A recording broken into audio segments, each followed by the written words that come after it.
Mag-interview muna tayo guys ha. VP Inday, good afternoon. How are you today? I'm okay. Thank you very much. I wish everyone well as well. VP Inday, how's former President Rodrigo Roa Duterte, ma'am? Okay lang siya.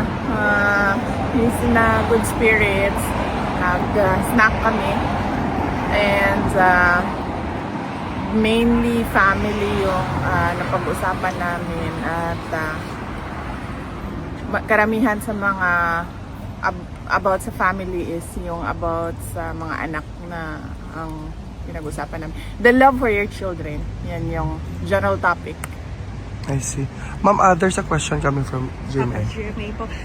Ma'am, ngayon po, makakapagbigay po ba kayo ng comment? Kasi si yung attorney niyo po sa defense ay nagsabi na nakumpiyansa at ready humarap sa kaso po ng impeachment. Pwede po ba kayo magbigay ng komento dito or sa impeachment niyo po? Sa impeachment, meron naman kaming spokesperson na may naka-assigned na spokesperson at defense team para sa impeachment at yan ay isang legal na proseso. So iwan na lang natin sa spokesperson at sa mga abogado ang pagkokomento. May personal po ba kayo, ma'am, na kumbaga na how do you feel about it? Wala akong feelings about the impeachment. Okay po, ma'am. How would you like to react on the recent situation in the Senate?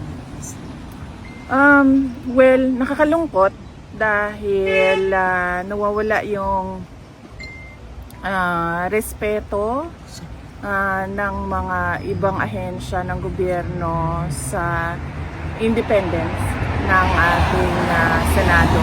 At nakakahiya dahil meron tayong mga kababayan, lalong-lalo na ang administrasyon, na hindi nakakaintindi kung anong ibig sabihin ng soberanya o sovereignty ng isang bansa. May comment ba kayo, ma'am, dun sa 5 senator po na nagsabi na magsumuko na lang si Senator Bato de la Rosa sa officials sa ICC? Hindi yan panawagan ng kahit sinong tao dahil ang isang warrant of arrest na hindi issued by a Philippine court cannot be implemented in Philippine soil. Meron din po ba kayo, ma'am, na sorry po. May advice po ba kayo sa ating Pilipino community regarding sa nangyayari sa ating sa Pilipinas? Magkaisa sila. Dapat magkaisa ang ating bansa para sa katarungan, sa kaayusan, sa kapayapaan at sa kaunlaran. So dapat iisa lang yung direksyon natin at isa lang yung direksyon natin at dapat doon sa 4 na K na yon tayo papunta: kaayusan, katarungan, kapayapaan at kaunlaran. GP, may comment din po kayo sa bagong council po. Ngayon, nirelease po ng ICC yung pangalan, si Attorney Peter Haynes po. Meron din po ba kayo comment na meet niyo na po ba siya? And what is your opinion po if Iwan na lang natin sa ICC ang mga official announcements sa kaso ni dating Pangulong Rodrigo Duterte, kasi kahit ano pa namang sabihin natin dito sa labas, kung hindi yon order o utos ng ICC ay wala din katuturan.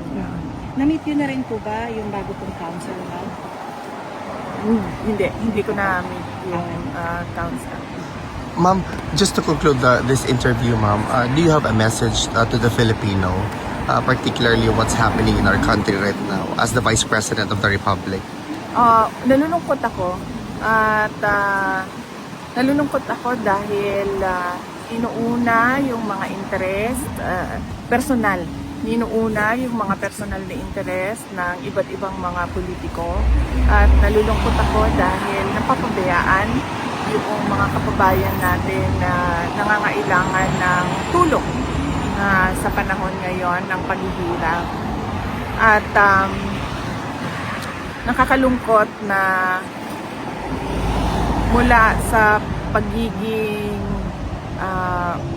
magkaisa na bayan ay nagkawatak-watak, ay nagkawatak-watak tayo dahil sa personal na interest ng mga politiko. Maraming salamat, VP. Mabuhay ka. Mabuhay ka